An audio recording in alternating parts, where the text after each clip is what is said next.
No quarters necessary. 8-bit pixel-powered characters from Cubert to Frogger hopped from the popular video games onto our TV each week as arcade characters invaded Saturday mornings in the 1980s. I'm Victor, and straight out of the Gen experience, the thrill of the arcade. The lights, the sounds, the sticky carpet all meant the adventures were endless.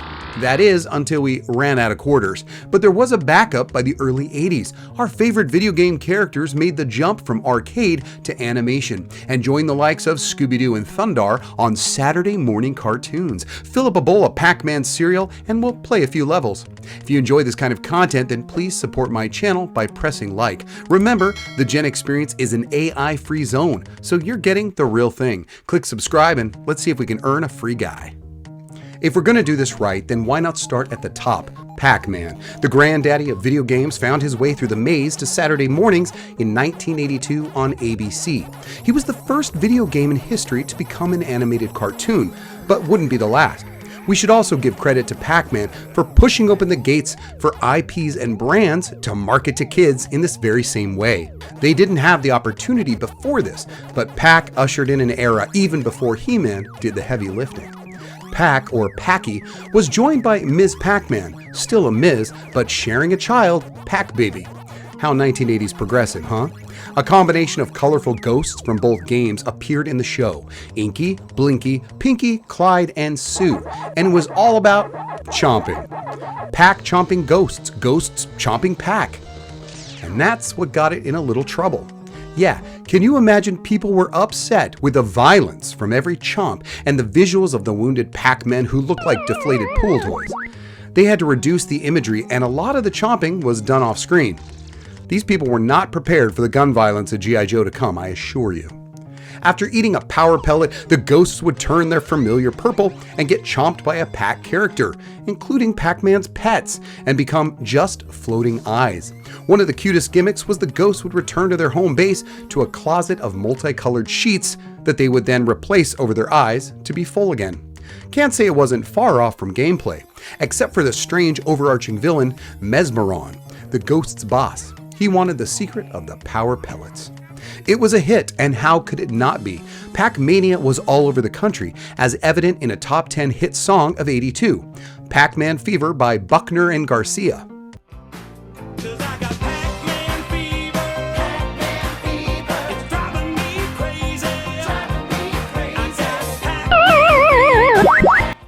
Exactly. Pac-Man had cereal, and you could eat it while watching the Pac-Man Halloween or Christmas special. You know you've hit big time with that. With all this attention, CBS was not having it, and determined to take a bite of Pac's profits, enlisted many other video game heroes in 1983 for direct competition. Supercade, gather round, we'll get your video friends together. Press start on Saturday Supercade, the official Saturday morning cartoon series with one of the best games of 1981 and 82, Donkey Kong in a starring role. And where there's Donkey Kong, there's the first animated incarnation of Mario. Nintendo was not about to let Namco reap all the Saturday morning benefits as they stomped in with their oversized monkey. Donkey Kong gave Pac-Man a run for his money when he debuted in 1983 on CBS. Saturday Supercade wasn't an anthology series, but a collection of video game cartoon shorts anchored by Donkey Kong with others rotating throughout. The show assured success with a handful of popular arcade titles now taking up residence in our living room each Saturday morning. As for Donkey Kong, this was his show, although he did permit Mario to co-star. Mario and the damsel in distress, now named Pauline, moved out of the construction site of the hit 1981 video game. You know, Pauline's hair in the game was clearly red. Why not go with a redhead? With so many blondes in cartoons, how about a redhead? While desperately trying to get Donkey Kong under control, they would travel and search for ways to capture the great ape while he worked double time to elude them, but always and very conveniently having an endless supply of barrels to toss at Mario, or the bad guys that the whole group would wrap themselves up with. Did you know that Donkey Kong was the first game with a jump button, and that Mario was originally a carpenter? That would change with his own arcade game in 1983, Mario Brothers, but now the construction site location of the original title and his overalls make sense. Being so popular, Donkey Kong was one of the constant cartoons that held down this series each week. One of the most popular rotating weekly cartoons was the weird-ass but fun and frustrating Cubert. Cubert wouldn't be weekly until the second season. During the first season, it rotated weekly with Pitfall. More on that a bit later. If you remember the 1982 gameplay of the color pulsating pyramid of platforms, Cubert had to navigate to the top while evading snakes and other undetermined baddies, while directionally limited on his pseudo 3D game board. There was very little change to the gameplay, just harder levels, and your best gadget was a little disc you could leap on that acted as a hoverboard to the top, if you could jump on it just right. Well, the cartoon had it all. But the setting was more of Arnold's Drive-In on Happy Days than a colorful pyramid. You know how the 80s and 90s have been a big trend lately? Well, in the 1980s, the 50s were a big trend, and Cubert and the cast all had very Happy Days look in a town known as Cuberg. Leather sweaters and leather jackets, poodle skirts, and ponytails. I mean, even Coily the Snake and his gang, Wrong Way and Ugg, were obvious throwbacks to the leather biker gangs seen in the 50s beach movies. Go figure. One of the best things they retained was the cursing. Yeah, it was a cartoon on Saturday morning, but just like the game, Cubert could get angry and get frustrated and show his disdain with comic strip cussing, little speech bubbles, and a mumbled censored rant of profanity. That was more like, holy shit, this effing thing sucks, or something to that nature.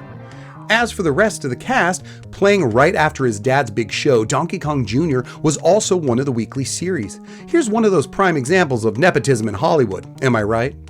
Donkey Kong's son is given his own show that looks a far cry from the jungle setting of his 1982 Nintendo arcade game, where vicious sharp-toothed animal traps come careening towards the little onesie-wearing gorilla as he knocks down fruit on his way to the top. Another one using the 50s fad, Donkey Kong Jr. is joined by the greaser Bones. The adventures play out on Bones' chopper, a motorcycle this time. With Jr. on board, Bones helps him to find his dad, who ran away from the circus. Jr. does have a single picture of his pop to keep him company. So there was a connection to the game, just not as dark as the vindictive Mario caging Donkey Kong in the jungle and sending traps to keep Jr. away. Lasting only one season, the second season of Supercade had this show replaced with Kangaroo. Yeah, a big hit. And Jr. never reunited with his big daddy, but at least he and Donkey Kong both had their own cereal. Another short from the pantheon of popular video game characters scheduled weekly was, of course, Frogger. Now that makes total sense. Frogger was a 1981 Konami arcade game and one of the greatest of all time.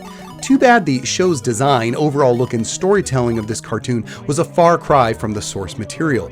I would take the monotonous but intense pixelated gameplay of the arcade classic over this stoner-looking frog and his girlfriend, who work as reporters for the Swamp Gazette. Along with their turtle friend Shellshock, who Frogger could get a piggyback from, they would occasionally at least avoid gators, just like the game. I didn't dig Frogger like I dug Diggum on Saturday mornings. He was just a placeholder before better cartoons were aired. I did enjoy whenever a random car flattened Frogger though. However, he was simply revived with a continuing gag where Shelly reinflates him with a bicycle pump, as one does with cartoon characters. Now, Pitfall Harry, with his niece Rhonda and their pet mountain lion, acted as an animated Indiana Jones on adventures through temples and swinging vines over harsh terrain. Pitfall rotated weekly with Cubert during the first season. Pitfall is also the first cartoon based on a home video game console from Atari 2600, rather than being from an arcade cabinet game, although that would come later. Even crazier is that Pitfall 2 and Super Pitfall arcade games are actually inspired by the cartoon itself, adding in the character of Rhonda and Quick Claw. This, however, wasn't a first, as in the Pac-Man video game franchise has inspiration from the cartoons with the additions of PJ and Super Pac-Man for further arcade adventures. Now, in 1984, Saturday Supercade was going strong and replaced the rotational schedule from the first season with only 2 titles. Cubert now joined Donkey Kong as the usual weekly series staple, but now 2 video games of lesser popularity joined the fray. The more interesting and spiritual sequel to Dragon's Lair, Space Ace, and the odd choice Kangaroo. Do you remember Kangaroo? I do, I just never cared to play it. Arcades were still hot, but home consoles were getting hotter. Space Ace, like the Don Bluth animated video game source material, kept its storyline accurate with Space Command's champ, Ace, changing back and forth between his Space Ace visage and wimping out into the weaker, younger Dexter with the use of the Infinito Ray, shot by villainous Borf. This was unlike the more sporadic transformations found in your 25-cent gameplay. I hope his girlfriend, Officer Kimberly, isn't taking advantage of young Dex while he's the full-grown Ace. Then again, it's the 80s. Who cares? Joining the every other week schedule with Space Ace and replacing Frogger, Donkey Kong Jr., and Pitfall, Kangaroo seemed like an odd choice for a cartoon. However, it was the first video game inspired by, but not an exact clone of Donkey Kong, although pretty close. Mama Kangaroo with boxing gloves is going to teach some fruit-throwing monkeys a thing or two to save her kidnapped Joey, who they've even blindfolded and locked away. Talk about dark. The cartoon takes place at the zoo, and Mama has to keep the zoo shenanigans down and defend her Joey, named Joey, from the Monkey Biz gang, Bongo, Bango, Bingo, and Fred. Most ran for a short one season, and Supercade came to an end by the first day of 1985. Of course, reruns followed. Reruns. Remember those? Repeat endlessly in any order for however long is necessary. Yeah, those. While Space Ace debuted in 1984 as part of Supercade, CBS also aired 13 30-minute episodes of his big brother and more famous video game star. The same year as the radical, never-before-seen 1983 Bluth Group Laserdisc arcade game hit the, arcade, the cartoon debuted. Dragon's Lair is a favorite, and that is putting it lightly. It was one of my favorites, but it was too difficult for my cursed hands.